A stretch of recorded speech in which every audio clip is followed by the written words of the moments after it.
Stephanie Trammell here with Sweet and Fit Horsemanship, where we work hard and live epic through the art of riding horses.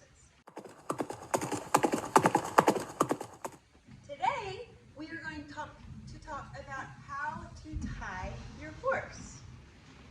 First, you're going to measure your rope from the halter to your arm. This is how far you want to start your first loop.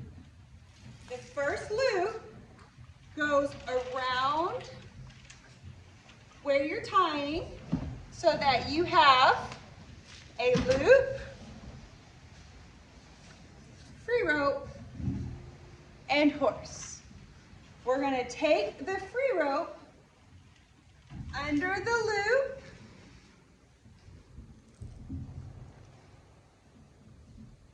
around the loop, and as you can see, we are creating a second loop. The second loop is going to go over the horse and back through the first loop.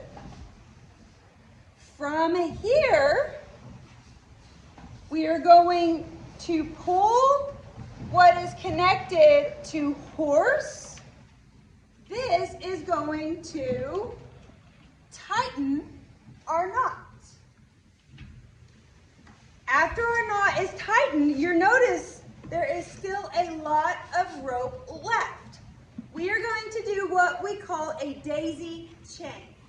That's where we take another loop and put it through the first loop. Now we have the second loop. Make a third loop. Put it back through the second loop. When we're ready to let our horses go, we pull what we call the free rope. It's got these two leather straps on the end. As you pull, are you done? the lead rope comes off. Thank you for watching. If you want to see more videos, subscribe below.